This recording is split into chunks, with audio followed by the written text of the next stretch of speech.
So, as a start, what I'd like to do is to introduce the sponsor of this session, and the sponsors for obviously this whole symposium are super important and what enables this symposium to happen. So we've got various sponsors, and the sponsor for this session is Drury Stock Feeds, and I'd like to welcome Rob O'Dwyer to the stand just to introduce his sponsorship of the symposium and say a few words. So thank you, Rob.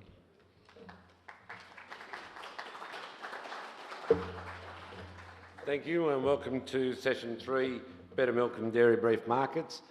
I'd like to thank Dairy Up and the Sydney University Dairy Research Foundation for having the opportunity of sponsoring in our home ground.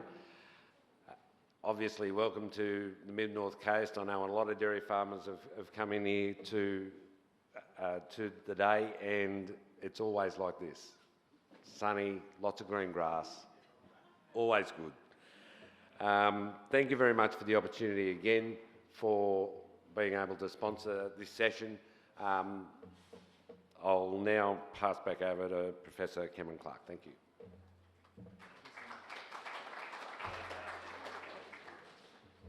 Thank you. So the last session, actually the last couple of sessions with Maddie and all of our young people coming into the dairy industry started to get me thinking about, what was a spark along my own question? What was the spark that got me into the dairy industry?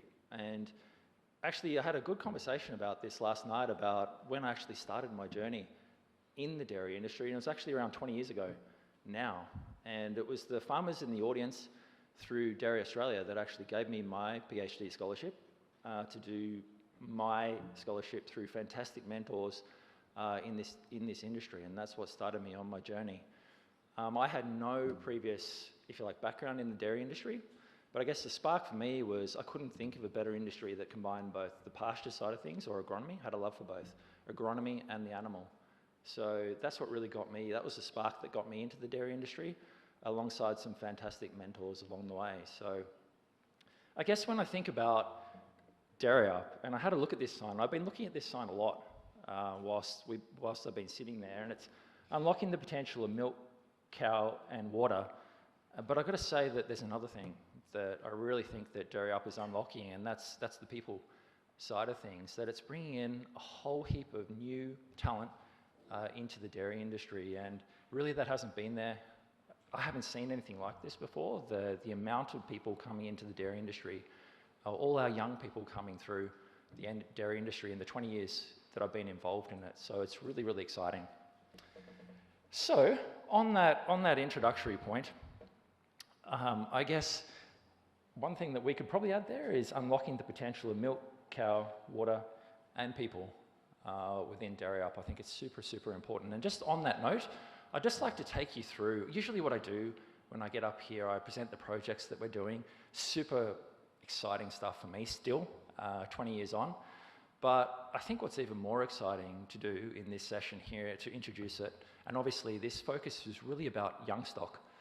And I guess a great way to introduce the young stock in terms of capacity is to introduce a lot of the young scientists that are now coming through in terms of Dairy Up. And a lot of the audience may not know them, but a lot of those people that I'm about to present to you all are sitting amongst you.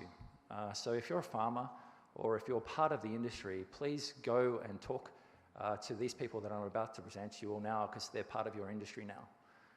So if they're not part of it directly, they are very, very closely linked to it. So here they are. Oh, so here's the overview of this session today. So it's me giving an overview of the young scientists. We've got also Cam Renshaw, and Cam can't be here today, but he's actually going to be linking in, just like Colin, through Zoom for us all. I'm going to be talking about the supply chains around our young stock. And also we've got Tim Jude, also from StoneX, and I'll introduce each of them as we get to that, from StoneX, talking about price and the hedging opportunities around this whole calf supply chain. So that's the session, and then to cap off the session, and acknowledging the working behind the scenes of Niall and to Sean Morgan and the team in there around, we've got a few and also to Yanni as well.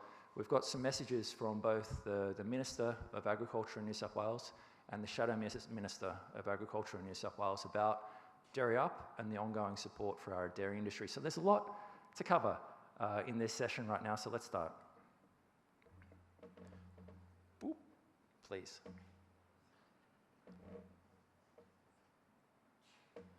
No. Did it? There we go, yes. Okay, so here are some of the people, and I provided a few photos there, and you might have already seen them around. But I've tried to break all the new PhDs that are within Dairy Up down according to projects. And you saw from Niall this morning all the various projects that are in Dairy Up. There's a lot of areas that are being covered there. But I thought I'd just introduce the PhDs and their topics to you alongside their picture. So let's start with P1.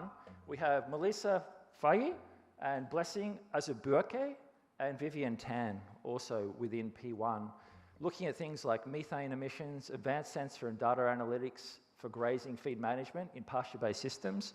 A lot of the work there about can we feed the grain-based concentrate better that we have in our pasture-based systems. And then one also around the interaction of genotype and environment on kaiku toxicity. I've talked a little bit then about the PhDs, but what Dairy Up has also enabled are young, if you like, more mid or early career scientists that actually come into the industry as well.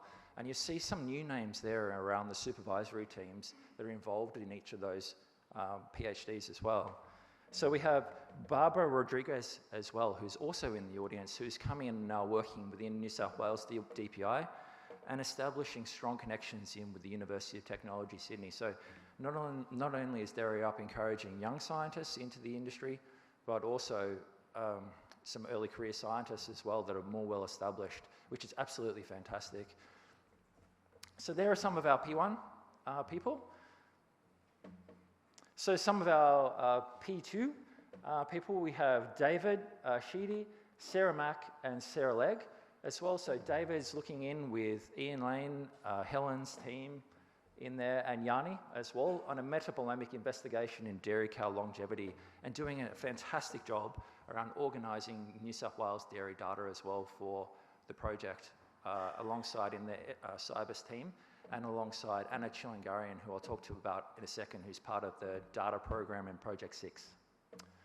We have Sarah Mack, who you'll be hearing from tomorrow, and also you'll be hearing from Sarah Legg tomorrow, and actually all the people here, I believe, tomorrow, as part of the Young Scientists. So I don't want to take too much away from what they're going to present, or bias you at all in terms of who to vote for tomorrow.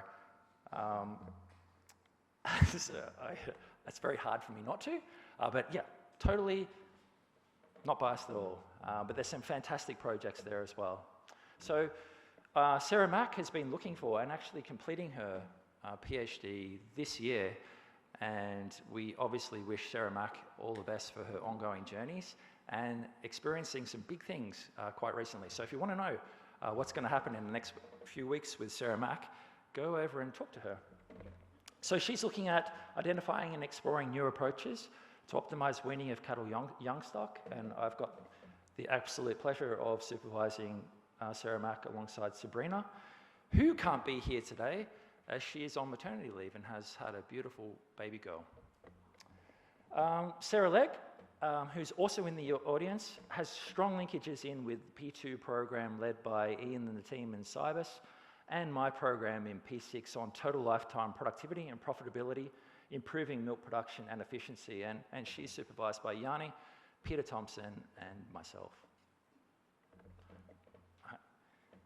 Here we have some other links, also really closely linking, and there are a lot of similarities in terms of what we do in the dairy industry with the beef cattle industry as well. And we've been lucky enough to attract two fantastic young scientists from Bangladesh to come and work with us, particularly in the beef cattle program, sponsored by the Prime Minister. It's a Prime Minister's scholarship, so a very prestigious scholarship from Bangladesh that supports all of Shaheen and Faisal's work whilst they're here. So it's an absolutely fantastic thing that we've been able to attract those two fantastic young scientists from Bangladesh into the team. And it's a very competitive process as well in Bangladesh. There's 30 people that are awarded this, and other universities such as Oxford and Cambridge are amongst the list. So we're absolutely privileged to have them working with us. And both Faisal and Shaheen are looking at the diversity that exists within our beef cattle population with a particular emphasis on heat and the resilience of those animals in the system as well. And I know that we've all met Maddie today, and kudos to you, Maddie, for getting here today. It's a thank you. Thumbs up from Maddie. Well, fantastic to have you here today, and yeah, absolutely inspirational. You actually just being here today and presenting to us with everything that's been going on. So Maddie is looking, as she's already explained, on data-driven dairy disease detection within Moxie Farms, and yeah, obviously very privileged to supervise you, Maddie. Alongside Anna Chilingarian, there's another name here that's new to the New South Wales dairy industry, and what we've done there is taken somebody that was working on optimising the extraction of ore with Rio Tinto and put her to work on something highly productive in terms of dairying. So if you like, I think that's a great advance for as well, and she's got very strong expertise in data science. So it's really a key set of expertise for the industry to lead here nationally. Two other PhDs, Alice, who's also looking at that diversity in core body temperature data for heat stress amelioration. So almost all of these projects also, and this is a beauty of Dairy Up, is a strong industry linkage. So Maddie has that strong industry linkage in with Cow Manager. Likewise to Alice, who has a linkage in with SmaxTech as well. So there's a really nice pathway, if you like, to farmers through those organisations that we can sort of exploit there. And Alice is presented there with her love, but obviously your love now, Alice, is dairy cattle. Absolutely great to have Alice part of the team as well. And Rizal Rakib, also investigating the effect of nutrition and management interventions on milk production and composition for dairy cattle under heat stress. And Yanni and Nico are both supervising Rizal. The great thing about Dairy Up also is that it very much gets us on the map internationally as well. So you see there, we've also attracted students out of France as well. And yeah, there's very, very strong, if you like, acknowledgement of the work that we're doing here in New South Wales through Dairy Up, and that's bringing a whole hope of international students to come and work on various programs. And I think Ian talked to that earlier around the fantastic people that we're actually attracting. We also have honours students. That's in their last year. Our animal veterinary bioscience students, in their last year, they need to do a project, and obviously we're directing a lot of those to work within the dairy industry as well. So that's an introduction to me. Instead of me talking about projects, it's talking about the fantastic young people, the new, if you like, the young stock or the young scientists coming into our industry. So that's enough from me.